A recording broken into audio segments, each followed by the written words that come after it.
make informed decisions.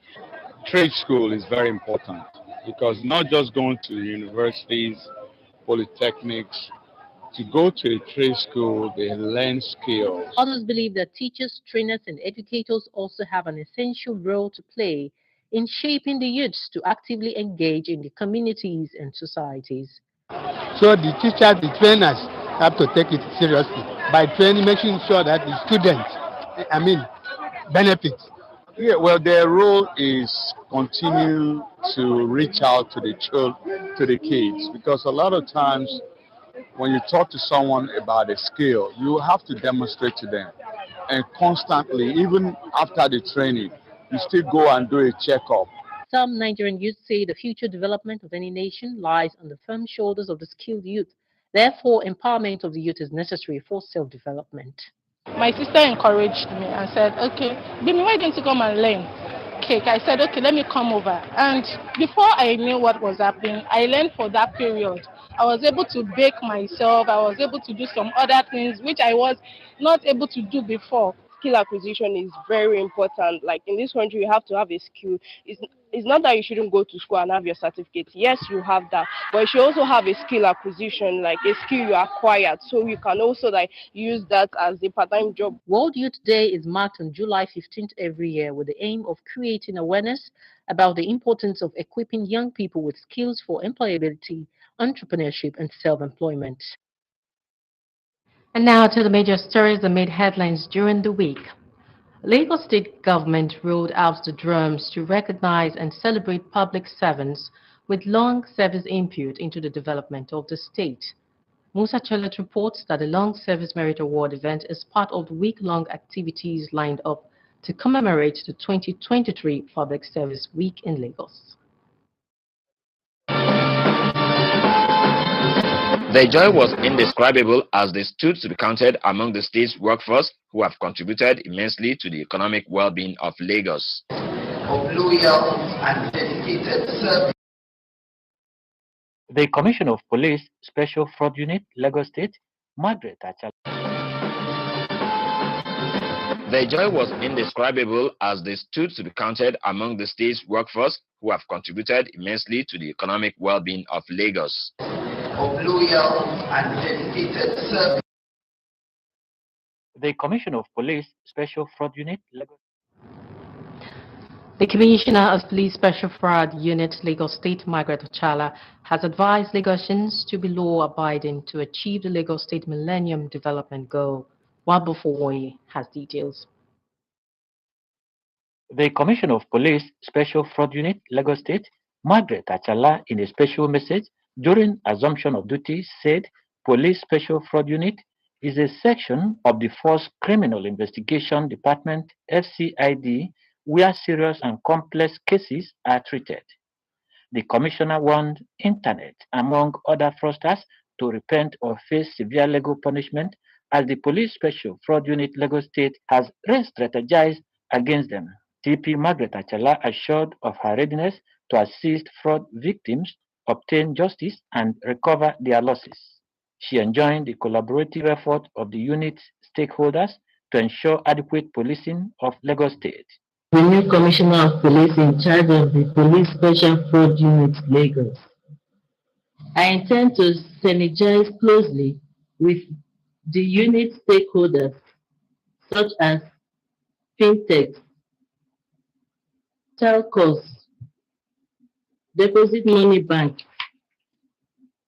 Central Bank of Nigeria, CBN, Nigeria Interbank Settlement System, PLC, Nigerian Deposit Insurance Corporation, NDIC, Lagos Judiciary, Federal High Court, the diplomatic community, etc.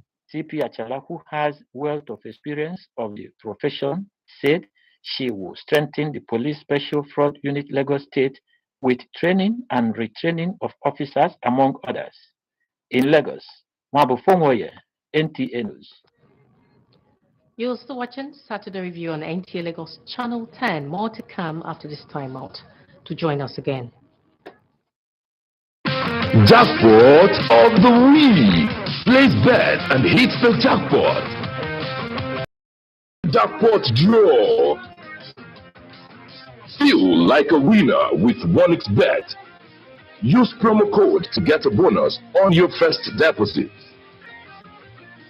TRS Promotions, in collaboration with Ratau Lagos State Council and Lagos State Sports Commission, present. Hello, I think you dey every time you go to boss, you subject to play draft. Every time you and Sadiq, now so they're going to disturb me for backyard. You don't reach now. The first Lagos State International Draft Competition don't start. The first prize is 3 million, the second prize 2 million naira, and the third prize is 1 million naira. No shout too much. Make neighbor no hear. You better run now. Go take your own ticket now. Go buy your own now. Now just 3,000 naira. To purchase your ticket, go to www.windraftgame.com or directly from all local government areas in Lagos State, Area Ticket, and many other ticket agencies. TRS, join the fun. Rocket Spring from OneXBet. Take part in promotion with cool prizes. Bet on any sports events. Get tickets. Have a chance to win cool prizes. The more you bet, the greater your chances. Use promo code to get a welcome bonus right now.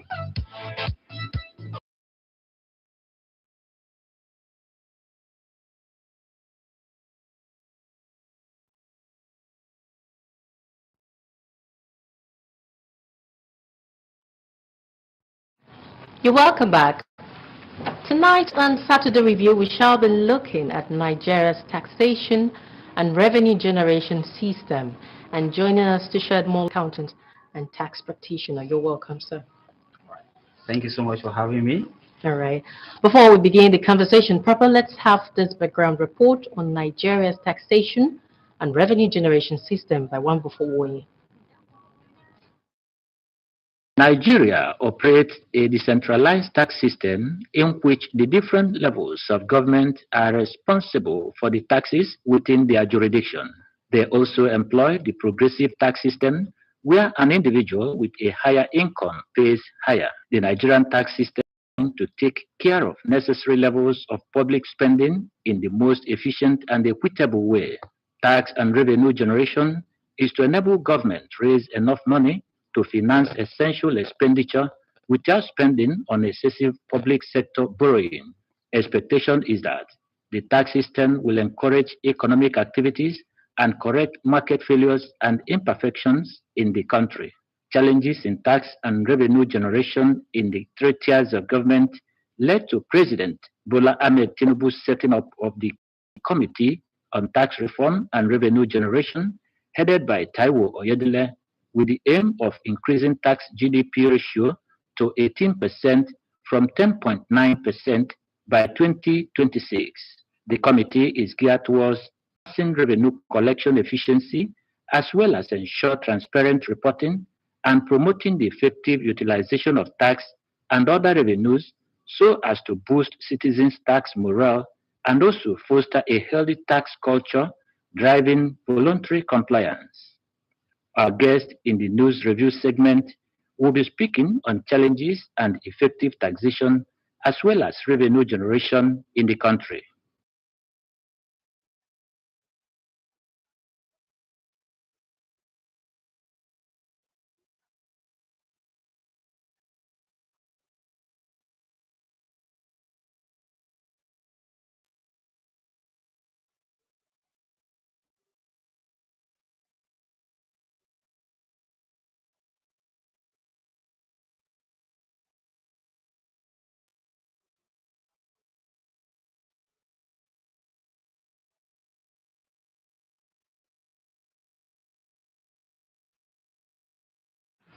All right, that background report sets the tone of our conversation on the topic, Nigeria's taxation and revenue generation system.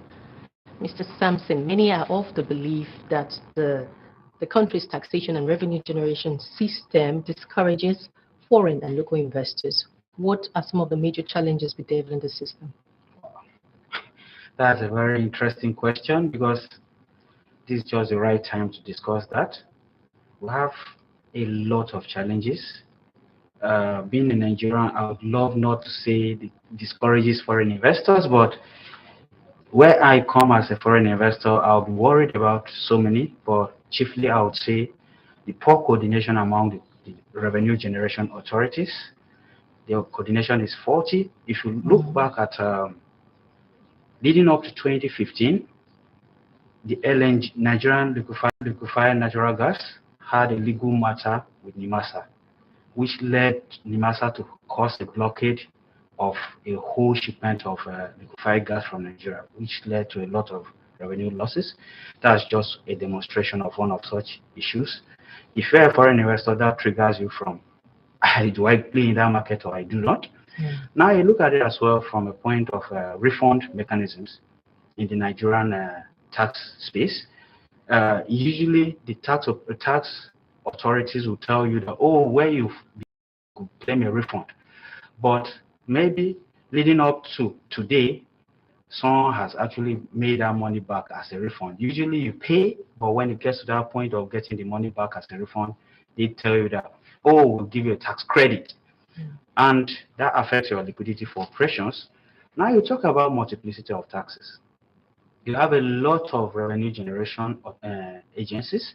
Yeah, most of the agencies of like the federal government, most of the agencies will tell you, oh, come, our chief responsibility is not revenue generation. We're out for regulation. But by virtue of what they do, they tend to generate revenue for the federal government and for state government. So, and that we're talking about, that's just the legal from the ones we know. Now talk about non-state actors. For instance, Lagos State is estimated to be losing about 100 billion naira a month because of monies that go to non-state actors. Lamata came out with an estimate of about 75,000 buses operating on Lagos roads, of which an estimate of about 3,000 naira per bus per day goes out. So we are talking about 82 billion naira lost to just from cars. Talk about 60,000 keke tricycles paying about 1,800 a day. That's talking about 32 billion. So you see, multiplicity is another area. So when all these foreign investors look at these things, there's usually that need for them to see us harmonizing our connection avenues. Still on challenges that are bedeviling the tax system, we also have tax touting that are bedeviling the tax system. We also have tax touting. So how can this multiplicity of taxes and tax touting be resolved? Let me address this by actually using an example that will speak better maybe to you and the populace. Look at Rwanda. The Rwandan revenue authorities, they have the country has just one revenue collection point, which is a Rwanda Revenue Authority. So what happens is they've identified the taxes due to each of the tiers of government, the regional, the state, and the federal. What they've designed is with automation, it's possible for you to pay a regional tax. The money passes through RRA, but the money goes straight to the regional posts without staying at the federal level. So harmonizing our collection is one thing.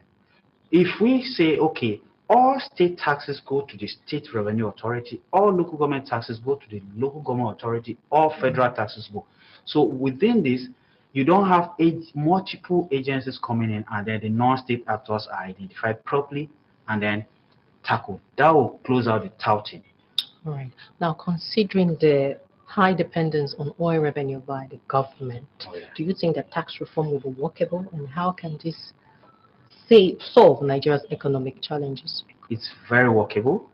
There's been a whole lot of advocacy for all of this before now. So let's look at it from a point of like what we're talking about today. We have the national tax policy already on ground, which was there existing up to 2017 when we had a revised tax policy, national tax policy. are we actually implementing our tax policies today in line with that national tax policy? This is one of the things that triggered our current president to suspend the implementation of the Finance Act, because he saw that implementation was not giving us ample time for us to operate in accordance with the national tax policy. But one thing I will tell you again is, it's actually very feasible if our state governors, who are the chief executives at state levels, are committed to this. Reason being that all these things, the theories we have in place, they are deliberate. For instance, Lagos State is very deliberate around the creative space and tech. Tech is something that we can export easily. A Benue State does not need to have a seaport to export tech.